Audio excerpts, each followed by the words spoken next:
નમસ્કાર, હું છું Divya Ruparel, City Coverage News Junagadh. NEET paper લીકની ધણધણાટી બાદ ભાજપ આરએસએસનું મોટું મંથન. શરૂ થશે મિશન જેન ઝી.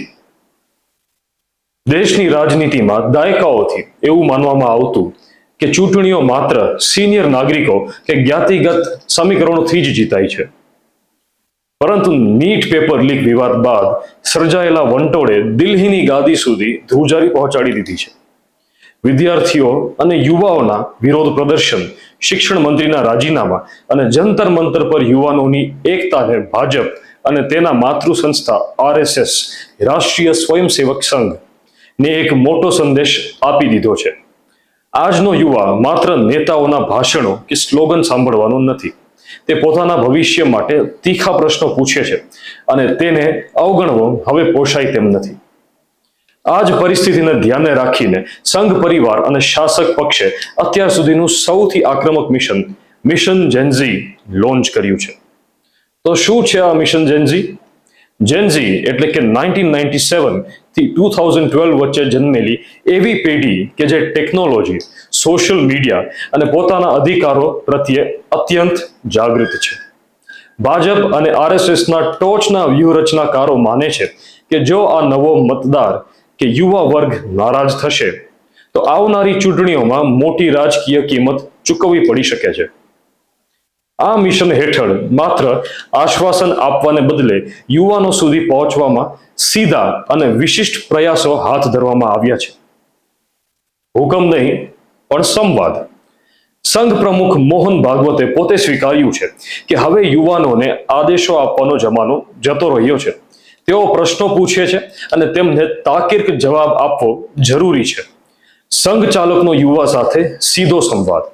મિશન જેન ઝી અંતર્ગત સંઘ પ્રમુખ મોહન ભાગવત મુંબઈ ખાતે દેશભરના 100થી વધુ શહેરોના આશરે 2000 જેટલા વિદ્યાર્થીઓ અને જેન ઝી પ્રતિનિધિઓ સાથે સીધો સંવાદ યોજી રહ્યા છે. ટોપ ડાઉન અભિગમ ફેરફાર. ભાજપની યુવા પાંખ BJYM અને ABVPને આદેશ આપવામાં આવ્યો છે કે તેઓ માત્ર સરકારી યોજનાઓના અમલીકરણ સુધી મર્યાદિત ન રહેતા યુવાનોના વાસ્તવિક મુદ્દાઓ જેવા કે રોજગારી, પરીક્ષાની પારદર્શિતા અને કારકિર્દી અંગે ગ્રાઉન્ડ લેવલ પર જઈને તેમની સાથે જોડાય. પેપર લીક આંદોલને બદલ્યું રાજકીય ચિત્ર.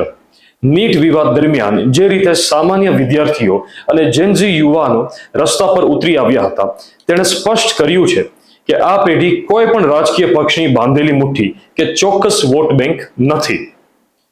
તેઓ કડક પ્રશ્ન પૂછે છે, ડિજિટલ સ્પેસ પર પોતાની મુહિમ ચલાવે છે અને માંગ પૂરી ન થાય ત્યાં સુધી પીછેહટ કરતા નથી.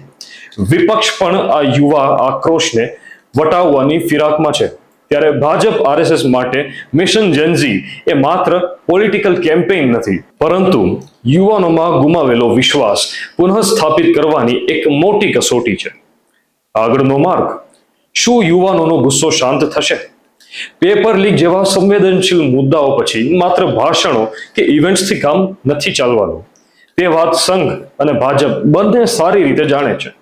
યુવાનો સુધી પહોંચવા માટે હવે ટેકનોલોજી, પારદર્શક સરકારી નીતિઓ, ફેર એક્ઝામ સિસ્ટમ અને રોજગારીની તકો ગેરંટી જ મુખ્ય ચાવી સાબિત થશે. ભાજપ અને આરએસએસ માટે મિશન જેન ઝી સફળ થશે કે કેમ, તેનો આધાર એ વાત પર રહેશે કે તેઓ યુવા પેઢીના અવાજને કેટલી ગંભીરતાથી સાંભળે છે અને તેમના પ્રશ્નો કેવા નક્કર ઉકેલ લાવે છે. ધન્યવાદ.